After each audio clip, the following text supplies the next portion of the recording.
अब सुन्नुहोस् युवा तथा खेलकुद मन्त्रालय राष्ट्रिय युवा परिषदको प्रस्तुति रहेको युवा संचार रेडियो कार्यक्रम। नमस्कार, युवा तथा खेलकुद मन्त्रालय राष्ट्रिय युवा परिषदको प्रस्तुति रहेको युवा संचार रेडियो कार्यक्रममा यहाँहरू सबैलाई हार्दिक स्वागत छ। यो कार्यक्रम हरेक आइतबार बिहान 7 बजेको नेपाली समाचारपछि रेडियो नेपालको केन्द्रीय प्रसारण मार्फत सुन्न सकिन्छ। यसै गरी सामुदायिक रेडियो प्रसारक संघ नेपालको सामुदायिक सूचना नेटवर्कबाट साथै प्रदेशका विभिन्न रेडियोबाट भिन्न भिन्न समयमा सुन्न सकिन्छ। कार्यक्रममा हामी युवाका समस्या, सम्भावना, सफलता र उनीहरूले दिनदिनै देख्ने सपनाको कुरा गर्दछौं। सबैभन्दा महत्वपूर्ण कुरा, हामी सकारात्मक सोच्छौं र सकारात्मक परिवर्तनको लागि वकालत गर्दछौं। राष्ट्रिय युवा परिषदमा 24 जना पदाधिकारीहरू थप भएका छन्। देशभरका युवाहरूमध्ये विभिन्न विधामा छनौटमा परेका पदाधिकारीहरू सबैलाई युवा संचार रेडियो कार्यक्रमको तर्फबाट हार्दिक बधाई छ। अब लागौं आजको कार्यक्रमको विषयवस्तुतर्फ। आजको कार्यक्रममा युवा परिषदका नवनियुक्त पदाधिकारीहरूका भावी योजना र उनीहरू छनौट हुनुभएको विषयगत क्षेत्रमा गर्ने योगदानका विषयमा कुराकानी गर्दैछौं। कार्यक्रम सुन्दै रहनुहोला।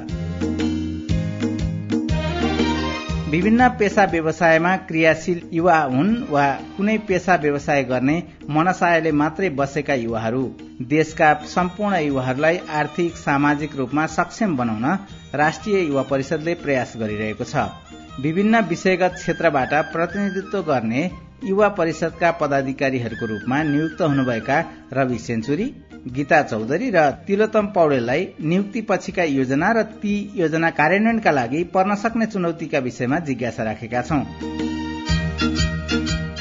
समग्रमा भन्नुपर्दा युवा परिषदले युवाहरूलाई केन्द्रित गरेर जुन नीति निर्माण गरिरहेको छ र ती नीति निर्माणलाई चाहिँ कार्यान्वयन गरेर युवाहरूलाई चाहिँ प्रत्यक्ष फाइदा पुग्ने जुन राज्य स्तरबाट नीति निर्माण गरेका छ, त्यो नीति निर्माणलाई कार्यान्वयन गर्नका निम्ति चाहिँ मेरो तर्फबाट चाहिँ महत्त्वपूर्ण भूमिका हुनेछ। त्यसका निम्ति चाहिँ सर्वप्रथम हामी चाहिँ अध्ययन गर्नुपर्ने हुन्छ, किनकि एउटै युवा भए पनि ती एउटै एज समूह भए पनि युवाहरू फरक फरक हुन सक्छन्। उनीहरूमा चाहिँ भौगोलिक, शैक्षिक, आर्थिक रूपमा, जातीय रूपमा उनीहरूको सिप र अवसरहरूलाई चाहिँ असर गरिरहेको हुन्छ है। ती कुरालाई अध्ययन गर्दै उनीहरू समग्रमा कसरी एकै ठाउँमा ल्याएर उनीहरूलाई चाहिँ जुन एउटा नीति निर्माण बनेको छ त्यस अनुरूप उनीहरूलाई कसरी सहयोग गर्न सकिन्छ त्यसमा केन्द्रित रहनेछ। र जुन युथ भिजन 2025 भनेर चाहिँ हामी तोकेका छौँ त्यसै अनुरूप चाहिँ बढीभन्दा बढी फाइदा दिन सकिन्छ त उनीसित चाहिँ सहकार्य गरेर हुन्छ कि सहकार्य सँगसँगै उनीहरूका विचारहरूले मन्थन प्रक्रियाबाट एउटा कन्क्लुजनमा आएर गुणस्तरीय र व्यावसायिक शिक्षा कस्तो हुन्छ हैन, रोजगारी उद्यमशीलता र सिप विकासका निम्ति, स्वास्थ्य र सामाजिक सुरक्षाका निम्ति, युवा परिचालन सहभागिता र नेतृत्व विकासका निम्ति, खेलकुद र मनोरञ्जनका निम्ति चाहिँ हामीले अध्ययन गरेर क्रमसम्म रूपमा उनीसँग पुग्ने योजनाहरू चाहिँ ल्याउने प्लानिङहरू छ। जुन युवाहरूले प्राप्त गर्नुपर्ने हो ती सूचनाहरू उनीहरूले प्राप्त गर्न सकेका छैनन्। सूचना प्राप्त गरिसकेपछि कसरी प्रोसेसिङ गर्ने त्यो माध्यमहरू थाहा भएको छैन। तर अब हामी युवा परिषदले चाहिँ ती दुईटा राज्य र युवाहरूलाई जोड्ने एउटा सेतु बन्नुपर्छ, ताकि राज्यले बनाएका नीति युवाले जुन हामी युवा परिषदले नीति नियम बनाएका छौँ प्रत्यक्ष रूपमा उनीहरूलाई सहयोग होस् भनेर हामीले राज्यलाई सुझावहरू दिएका छौँ। ती नीति नियमलाई पुर्याउनका निम्ति चाहिँ युवा परिषदको माध्यमबाट चाहिँ हामी त्यो पुगाउनु पर्छ। तर अहिले युवाहरू चाहिँ पढे लेखेका छौँ, हामीसित सिप छैन होला, केही गर्न खोजिरहेका छौँ होला, तर वातावरण बनेको छैन होला हैन। अहिलेको युवाहरू कहीँ न कहीँ रूपमा चाहिँ एउटा मानसिक रूपमा चाहिँ कमजोर भए जस्तो अवस्था पनि छ। क्षमताहरू पनि अभिवृद्धि गर्ने अवसरहरू पाएका छैनन् होला, जसले गर्दाखेरि उनीहरू चाहिँ क्षमता हुँदै पनि उनीहरूले चाहिँ काम गर्न पाइरहेका छैनन् हैन, जसले गर्दाखेरि वितृष्ण आएको छ होला हैन। त्यसलाई हामी चाहिँ कम गर्ने प्रयास गर्नुपर्ने हुन्छ। नेपाल सरकारले चाहिँ युवाहरूलाई चाहिँ दुई भागमा विभाजन गरेको छ। हामी सुरुमा बुझ्नु पर्दाखेरि एउटा चाहिँ 16 देखि 24 वर्ष जसमा चाहिँ शिक्षा ल्याउने, व्यक्तित्व विकास गर्ने, सिप सिक्ने समूहमा बाँडिन्छ भने अर्को चाहिँ 25 देखि 40 जहाँ व्यवसाय गर्ने, रोजगार हुने, आय आर्जन हुने एउटा समूहलाई छुट्याएको छ हैन। त्यो भित्र हैन नेपालको लगभग 13 देखि 14% ओगटेको दलित समुदायका युवाहरू जो चाहिँ शिक्षामा राम्रो प्रतिनिधित्व छैन होला हैन, आर्थिक रूपमा पछाडि परेका छन् होला। हरेक दृष्टिकोणले चाहिँ पछाडि परेका समुदायहरू छन्, तर युथ भिजनको 30 भागमा 23 धारामा चाहिँ उल्लेख गरिएको छ पछाडि परेका समुदायलाई चाहिँ विशेष सहायता दिएर सिपमूलक कामहरू, आय आर्जनसित जोडिने भने जुन वाक्यांश प्रयोग गरेको छ त्यसलाई टेक्दै अहिलेसम्म नीति नियम बनाएर जुन जुन सेवा सुविधा दिन खोजिरहेको छ पुगाउन खोजिरहेको छ उनीहरूको व्यक्तित्व विकासका निम्ति उद्यमशीलता बनाउनका निम्ति या कुनै पनि सिपमूलक कामको लागि अधिकारहरूलाई चाहिँ उनीहरूसित चाहिँ कुनै न कुनै माध्यमबाट त्यो छलफलको माध्यमबाट होला तालिमको माध्यमबाट होला सहज ऋणका माध्यमबाट होला या कुनै न कुनै माध्यमले चाहिँ उनीहरूसित पुगाउनको लागि चाहिँ मेरा विभिन्न योजनाहरू हुनेछन्। तर अब हामीले ती भावनाहरूलाई चिर्दै अबको चाहिँ पुँजीवाद समाजमा क्यापिटलिजमसित जोड्न सक्नुपर्छ र यसलाई चाहिँ हामीले व्यवसायी रूपमा अगाडि बढायो भने पेसा व्यवसायको समाधान पनि हुन्छ। त्यसबाट चाहिँ प्रत्यक्ष रूपमा हिजो जुन पुर्खाले गर्दै आएका थिए ती कामहरू जसले चाहिँ उनीहरूको चाहिँ उनीहरूलाई चाहिँ आय आर्जनका निम्ति चाहिँ महत्त्वपूर्ण भूमिका खेल्छ।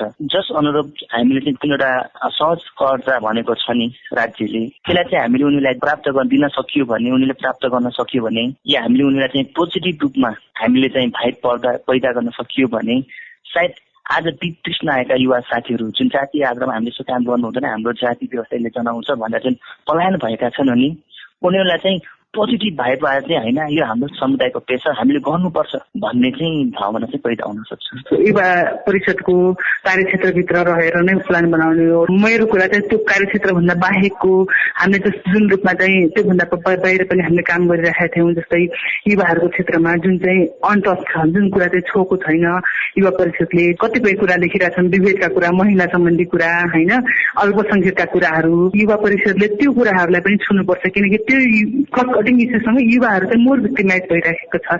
अब त्यस्तो कुरामा चाहिँ अलि बढी फोकस गरेर चाहिँ म अगाडि बढ्छु भनेर चाहिँ मेरो पर्सनल एउटा तर कतिपय कुरा चाहिँ अब पछिपट्टि गइसकेपछि अब युवा परिषदको कार्यक्षेत्रभित्र युवा परिषदको चाहिँ जुन दायरा छ त्यो भित्रै रहेर चाहिँ हामीले कति योजना बनाउन सक्छौँ त्यो चाहिँ पछिल्लो दिनमा चाहिँ तपाईँ हामीले थाहा पाउने कुरा नै समग्र युवाहरूलाई चाहिँ कसरी फोकस गरेर लगिन्छ किनकि उद्यमशीलताको कुरा चल्दैछ तर उद्यमशीलताभन्दा अगाडि के गर्नुपर्छ भन्ने कुरा छ होइन। अनि हाम्रो चाहिँ हुन त परामर्शको कुराहरू पनि छन् तर अब ठ्याक्कै अब त्यो योजना बनाउँदाखेरि चाहिँ विशेष गरेर चाहिँ अब लैङ्गिक क्षेत्रको कुरा अलि बढी आदिवासी जनजातिहरूको कुरा जुन कुरा चाहिँ त्यहाँ पुगेको छैन होइन त्यो चाहिँ अब त्योतिर चाहिँ म बढी फोकस गर्दैछु। अब अहिले जुन घटनाहरू घटिरहेको छ त्यो त एकदम वर्स्टसम्म हुन त पहिले पनि घटना घट्दै होलान् होइन। अब त्यो कतिपय कुरा मिडियाको क्षेत्रमा मिडियाको पहुँचमा गएर त्यो बाहिर आयो आएन त्यो छुट्टै कुरा छ तर अहिले जुन हिसाबमा चाहिँ बलात्कारका घटनाहरू अन्य हिंसाका घटनाहरू बाहिर आइरहेका छन् त्यसमा चाहिँ कतिपय कुरा चाहिँ अब हामीले चाहिँ जति कुरा गर्दा पनि राज्य संयन्त्र जबसम्म बलियो हुँदैन जबसम्म चाहिँ हाम्रो यो सजाय चाहिँ छिटोभन्दा छिटो सजाय दिन सक्ने अथवा छिटोभन्दा छिटो इन्भेस्टिगेसन गरेर चाहिँ बाहिर ल्याउन सक्ने स्थिति हुँदैन तबसम्म त यस्तो घटनाहरू घटिरहन्छन्। तर त्योभन्दा अगाडि चाहिँ हाम्रो समाजलाई चाहिँ अवेर गर्नु चाहिँ जरुरी छ जस्तो लाग्छ। अब जबसम्म चाहिँ हाम्रो समाजले चाहिँ जुन चाहिँ भिक्टिम छ भिक्टिमहरूलाई चाहिँ स्वीकार्दैन किनकि कानुनले सजाय दिए पनि पीडितलाई भन्दा बढी चाँडो चाहिँ पीडकलाई चाहिँ गरिरहेको छ किन भन्दाखेरि अहिले पितृसत्तात्मक समाजमा तपाईँ महिलाहरूलाई भन्दा बढी पुरुषहरू चाहिँ एक्सेप्टेबल छ नि त। पुरुषहरूले 3-4वटा 2टा बुढी ल्याए पनि एक्सेप्ट हुन्छ तर 2टा बुढा चाहिँ महिलाहरूले राखेको त सायदै तपाईँले सुन्नु भएको छैन होला यो इक्जाम्पलको कुरा होइन। तर के भन्दाखेरि जुन चाहिँ पीडितलाई जबसम्म समाजले एक्सेप्ट गर्दैन तबसम्म चाहिँ पीडित नै रहन्छ त्यहाँ जतिसुकै रूपमा चाहिँ तपाईँको चाहिँ कानुनी रूपमा उसले चाहिँ न्याय पाए पनि होइन। त्यसैले चाहिँ जुन सोसियलाइजेसनको प्रक्रिया छ त्यसको लागि के चाहिन्छ भन्दा अवेरनेस चाहिन्छ। अवेरनेस चाहिँ युवाहरूले गर्दाखेरि चाहिँ अलि टाढो हुन्छ युवाहरू जब एक्टिभ हुन्छ त्यो चाहिँ अलि टाढो हुन्छ त्यो क्षेत्रमा चाहिँ हामीले चाहिँ अब त्यो कसरी संयन्त्र बनाएर अगाडि बढ्न सकिन्छ त्यस बारेमा पनि खास गरी राष्ट्रिय युवा परिषदमा एउटा नागरिक संघ संगठनको तर्फबाट युवा संस्थाहरूको प्रतिनिधित्व गर्दै आइराख्दा हाम्रो राष्ट्रिय युवा नीति 2066 थियो त्यसलाई हामी पछि त्यसलाई रिभाइज गरेर 2072 बनायौं र 72 पछिका दिनमा हामीले युथ भिजन 2015 देखि 2025 सम्मको युथ भिजन जुन हामीसँग छ त्यसलाई टेकेर सँगसँगै नेपालको संविधान नेपाल सरकारको नीति कार्यक्रम बजेट र नेपाल जुन सुखी नेपाल नेपाली समृद्ध नेपाल बनाउने जुन परिकल्पना चाहिँ भएको छ गरिएको छ त्यसलाई कार्यान्वयन गर्नका निम्ति देशभरि छरिएर रहेका 5000 भन्दा बढी युवा संघ संस्थाहरू छन् जो युवाहरूको क्षेत्रमा क्रियाशील छन्। करिब 200 का हाराहारीमा अन्तर्राष्ट्रिय विकासका सहायता संस्थाहरूले नेपालमा काम गर्दछन्। थुप्रै राजनीतिक पार्टीका युवा भातृ संगठनहरू छन्। विभिन्न पेशा व्यवसाय उद्यमशीलताको क्षेत्रमा क्रियाशील ती सबै समूहहरूमा प्रत्यक्ष अप्रत्यक्ष रूपमा युवाहरू छन्। ती युवाहरूसँगको सहकार्यमा ती नागरिक संघ संगठन ती विकास सहायता संस्था ती प्राइभेट क्षेत्र जोसँग समन्वय गर्नुपर्ने हो। विशेष गरी ब्याङ्किङ क्षेत्रहरू ती सबैसँग सम्बोधन गरेर सरकारवालासँग चाहिँ छलफल गरेर अब राष्ट्रिय युवा परिषद भनेको चाहिँ यो समन्वयकारी भूमिका निर्वाह गर्ने हो। यसले सबै काम आफैले गर्दैन। नेपाली युवाहरूलाई नेपालमै काम गर्ने वातावरण कसरी सिर्जना गर्न सकिन्छ, नेपालका युवाहरूलाई कर्मशील बनाउने, उद्यमी बनाउनको निम्ति नेपाल सरकारका अन्य कुन कुन निकायसँग चाहिँ नि हामी समन्वय भूमिका निर्वाह गर्न सक्छौं, त्यसलाई व्यवहार्यता कार्यान्वयन गर्नको निम्ति म लगायत मेरो साथीहरू हामी सबैजना मिलेर हामी त्यसमा चाहिँ फोकस गर्न जरुरी छ। र अर्को चाहिँ सधैँ युवाहरू भन्ने बित्तिकै यिनीहरू सबै बेरोजगार भए, यिनीहरूले काम गरेनन्, यिनीहरू खालि नारा जुलुस मात्रै सीमित भए भन्ने जुन खालको आरोप छ र सबै मान्छे विदेश गए भन्ने आरोप छ, यसलाई बाहिर जानबाट रोक्नका निम्ति, यही नै स्थापित गर्नका निम्ति विशेष गरी यसमा पहल गर्ने विचार छ। र हामीले चाहिँ यी छरिएर रहेका संघ संगठनहरूलाई एकीकृत गर्ने विभिन्न क्षेत्रहरू छन् युवासँग जोडिएका, युवाहरूको शिक्षाको सवालमा, युवाहरूको स्वास्थ्यको सवालमा, युवाहरूको उद्यमशीलताको सवालमा अहिले धेरै युवाहरू लागू पदार्थ दुर्व्यसनीका कुराहरू अहिले आइरहेका छन्। वैदेशिक रोजगारमा रहेका युवाहरूको चाहिँ भोटिङ राइट्सको कुराहरू, यी विषयको सेरोफेरोमा रहेर युवाहरूलाई अगाडि बढाउने र सँगसँगै युवाहरूभित्र पनि यो राष्ट्रिय युवा परिषद यस्तो हो जहाँ 50% महिलाहरूको सहभागिता छ र त्यो 50% महिलाहरूको सहभागिता भएकोमा हामी खेलकुदको क्षेत्रमा पनि युवाहरूलाई कसरी अगाडि बढाउने, त्यो युवाहरूभित्र चाहिँ नि महिला युवा साथीहरूलाई अझै कसरी फ्रन्ट लाइनमा ल्याएर स्थापित गर्ने भन्ने विषयमा चाहिँ सरकारवालाहरूसँग छलफल गरेर अगाडि बढ्ने मेरो योजना छ। र यो योजनालाई कार्यान्वयन गर्नका निम्ति म सबै सरकारवालाहरू, विकासका सहायता संस्थाहरू, नेपाल सरकारका विभिन्न मन्त्रालयहरू जो युवासँग जोडिएका 18वटा भन्दा बढी मन्त्रालयहरू प्रत्यक्ष रूपमा युवाहरूसँग जोडिएका छन्, उनीहरूसँग छरिएर रहेको कार्यक्रम बजेटलाई चाहिँ एकीकृत गर्ने काममा चाहिँ युवा परिषदले समन्वयकारी भूमिका निर्वाह गर्दछ र त्यसको निम्ति चाहिँ मेरो तर्फबाट म प्रतिबद्धता पनि व्यक्त गर्न चाहन्छु। नेपाल सरकार चाहिँ नि युवासँग जोडिएको स्काउट छ, हामीसँग यो युवा स्वरोजगार छ, अनि यो युथहरूको भोलिन्टियर हेर्ने एक खालको छ, अब सँगसँगै युवा रेड क्रस भन्ने पनि छ, त्यसपछि राष्ट्रिय योजना अहिले पनि युवा उद्यमशीलतासँग जोडेर केही कार्यक्रमहरू ल्याएको छ। यी सरकारी कार्यक्रमहरू र प्रधानमन्त्री रोजगार कार्यक्रम छ, मन्त्रालयमा चाहिँ युवाहरूसँग कार्यक्रमहरू चाहिँ बजेटहरू चाहिँ छरिएर रहेको छ। त्यसलाई एकद्वार प्रणालीमा ल्याइयो भने एउटै रिसोर्सले एकै ठाउँमा काम गर्दाखेरि चाहिँ के हुन्छ भने त्यसले चाहिँ धेरैभन्दा धेरै मान्छेहरूले चाहिँ राज्यलाई पनि आर्थिक भार कम पर्छ, आफ्नो युवाहरूले चाहिँ आफ्नो कार्यक्रमको लागि धेरै ठाउँमा धाइराख्न पर्ने स्थिति पनि हुँदैन। त्यसले गर्दाखेरि त्यो सरकारी माध्यम, सरकारी कार्यालयहरूको पनि एक ठाउँमा लिएर आउने, त्यसको निम्ति चाहिँ नि राष्ट्रिय युवा परिषदले एउटा समन्वयकारी भूमिका निर्वाह गर्नको निम्ति हाम्रो प्रयत्न रहन्छ। अर्को सँगसँगै के छ, नागरिक संघ संगठनसँग विशेष गरी नेपालमा युवासँग काम गर्ने विकास साझेदार संस्थाहरूको अभाव छ, तर बालबालिकासँग काम गर्ने विकास साझेदार संस्थाहरू र धेरै छन्। ती बालबालिकासँग काम गर्ने विकास साझेदार संस्थाहरू चाहिँ जस्तै 16-18 को उमेर युवा पनि पर्ने भएको हुनाले ती विकास साझेदार संस्थालाई चाहिँ यदि चाहिँ बालबालिकामा अहिले लगानी गर्दै गर्दाखेरि राम्रो बालबालिकालाई राम्रोसँग लगानी गर्यो भने नै भोलि राम्रो युथ बन्ने हो, देशको निम्ति चाहिँ नि एउटा ऊर्जावान युवा शक्ति उत्पादन गर्ने हो। त्यो भएको भएर अलिकति युथहरूको निम्ति पनि लगानी गर्नु पर्यो र त्यो लगानी गर्ने कुरामा चाहिँ हामी संयोजनकारी भूमिका निर्वाह गर्ने र विकासका साझेदार संस्थाहरूसँग बस्ने गर्ने र कार्यक्रमहरूलाई चाहिँ राष्ट्रिय युवा परिषदसँगको समन्वय सहकार्यमा अगाडि बढाउनको लागि चाहिँ हाम्रो प्रयत्न रहन्छ। चुनौती छ, चुनौती हिजो पनि थियो, आज पनि छ, भोलि पनि चुनौतीलाई सामना गर्ने गरी तयार भएर राष्ट्रिय युवा परिषदको सदस्य भएको हो। त्यसले गर्दाखेरि अब सकारात्मक सोच्ने हो। हामीसँग 3 तहका सरकार छन्, संघीय सरकार छ, प्रदेश सरकार छ र केन्द्र सरकार छ। हामीले त्यो राष्ट्रिय युवा परिषदलाई चाहिँ त्यो संयन्त्रलाई चाहिँ स्थानीय तहसम्म कसरी पुर्याउन सकिन्छ र स्थानीय तहमा भएका स्रोत साधनहरूलाई चाहिँ कसरी युवा मैत्री बनाउन सकिन्छ, युवाहरूसँग कसरी जोड्न सकिन्छ। हामीले बाल मैत्रीको कुरा गरिरहेछौँ, किशोरी मैत्रीको कुरा गरिरहेछौँ, लैङ्गिक मैत्रीको कुरा गरिरहेछौँ। दुईटा पालिकाहरूमा केहीमा चाहिँ अलिकति यो युवा मैत्री, त्यहाँका युवाहरू सबै रोजगार भएको, त्यहाँका युवाहरू चाहिँ एकदम आत्मनिर्भर भएको, त्यस्तोतिरमा किन हामीले त्यसलाई प्रवर्धन नगर्ने, त्यो विषयमा हामी किन ध्यान नदिने, त्यस्तो खालको कुराहरू चाहिँ चुनौतीका बावजुद पनि त्यस्ता खालका कार्यक्रमहरू गर्ने योजना भइरहेको छ। र अब हाम्रो छिट्टै बैठक पनि बस्दैछ र बैठक बसिसकेपछि कार्ययोजना बनाएर युवाहरू र सरकारवालाहरूसँग बैठक बस्ने, विशेष गरी ब्याङ्किङ क्षेत्र सँगसँगै गएर हामीसँग चाहिँ सहकारीका क्षेत्रहरू छन्, इन्जिनियरहरू छन्, हामीसँग चाहिँ एकदम उद्यमीहरू छन्। ती सबै विभिन्न सेक्टरका छन्। त्यो भित्र पनि हामीसँग युवाहरूमा पनि अपाङ्गता भएका क्षेत्रका युवाहरू छन्। यो विभिन्न द्वन्द्वको कारणले, हिंसाका कारणले गर्दाखेरि पीडित भएका, घाइते भएका युवाहरू पनि छन् हामीसँग। एचआईभीसँग संक्रमित भएका प्रभावित युवाहरू पनि हामीसँग छन्। धेरै खालका युवाहरू छन्। ती युवाहरूका मुद्दालाई, सबै युवाहरूका मुद्दालाई चाहिँ एक ठाउँमा लिएर आउने र ती मुद्दाहरूलाई नेपाल सरकारको नीति परिधिभित्र रहेर कसरी राम्रो बनाउन सकिन्छ, एउटा युवाहरूलाई कसरी यो अहिलेको पछि कोभिड पछिको परिस्थितिमा अझ मनोविमर्शको कुरा, उनीहरूको क्यारियर काउन्सिलिङको कुरा, उनीहरूलाई चाहिँ जस्तै सिटिबिटी लगायत थुप्रै ठाउँमा युवाहरूसँग जोडिएका कार्यक्रम छन्, त्यो कार्यक्रमसँग कसरी जोड्न सकिन्छ भन्ने कुरा, यी विषयको सेरोफेरोमा रहेर ती चुनौतीहरूलाई सामना गर्दै अगाडि बढ्ने योजना छ। र त्यो राष्ट्रिय युवा परिषदले अहिले जुन कामहरू गर्दै आइरहेको छ, अहिले गरिरहेको काममा चाहिँ नि हाम्रो चाहिँ अब यसलाई अझै कसरी राम्रो बनाउन सकिन्छ, कसरी प्रभावकारी बनाउन सकिन्छ भन्ने बाटोमा मेरो पनि अगाडि बढ्ने प्रयत्न रहनेछ। कार्यक्रमको लागि समय उपलब्ध गराइदिनु भएकोमा रवि सेन्चुरी, गीता चौधरी र तिलोत्तम पौडेललाई धेरै धेरै धन्यवाद। राष्ट्रिय युवा परिषदमा नयाँ पदाधिकारीहरू नियुक्ति भएसँगै युवाका विभिन्न क्रियाकलापमा आवश्यक सहयोग पुग्छ नै। युवा परिषदले पूर्णता पाएसँगै थप योजनाहरू के छन् त? राष्ट्रिय युवा परिषदका कार्यकारी उपाध्यक्ष माधव ढुङ्गेल। यस्तो परिषद जस्तो संस्थामा चाहिँ अधिकांश कुराहरू चाहिँ बोर्डको निर्णयबाट गर्नुपर्ने हुन्छ। त्यो केही नीतिगत कुराहरू परिषदको बोर्डले पारित गर्नुपर्छ, जस्तो बजेट पारित गर्नुपर्छ, नयाँ बजेटको प्रस्ताव गर्नुपर्छ, कार्यविधिहरू पास गर्नुपर्छ, निर्देशिकाहरू पास गर्नुपर्छ।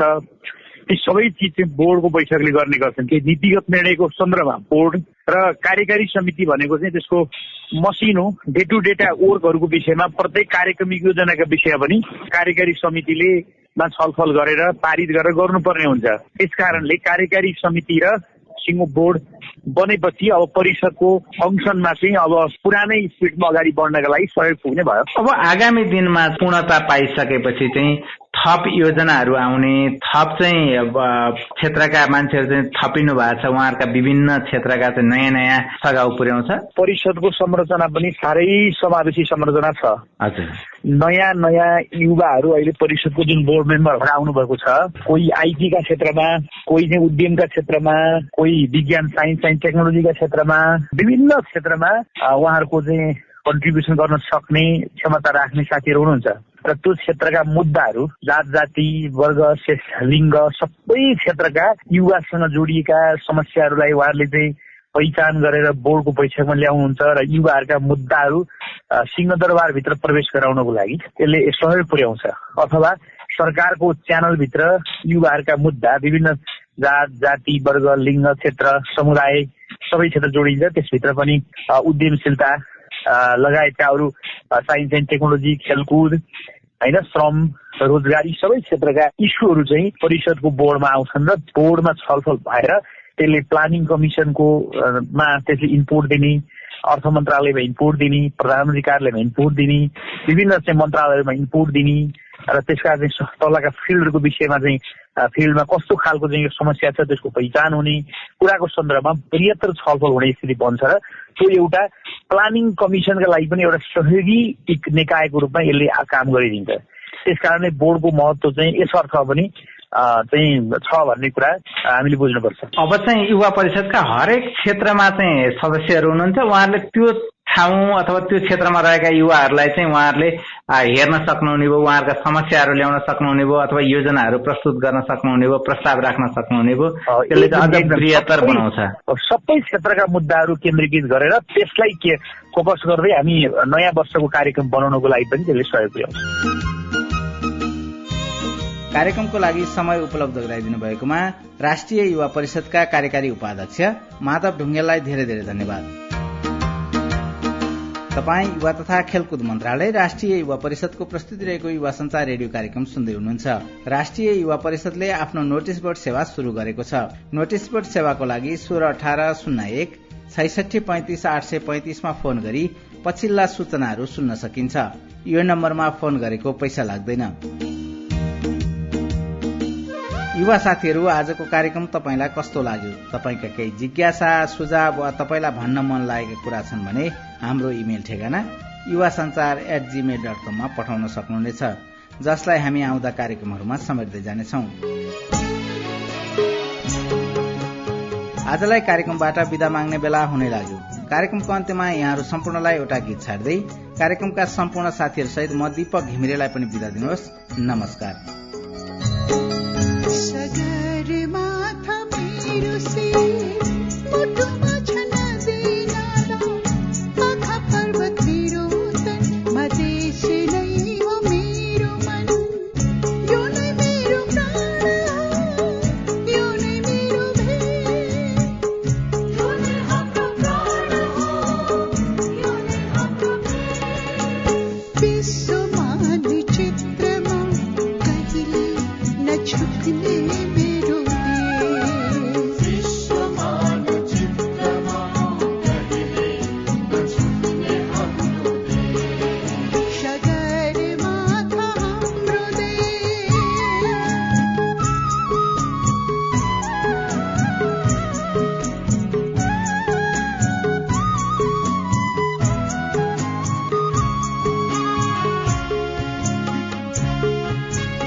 This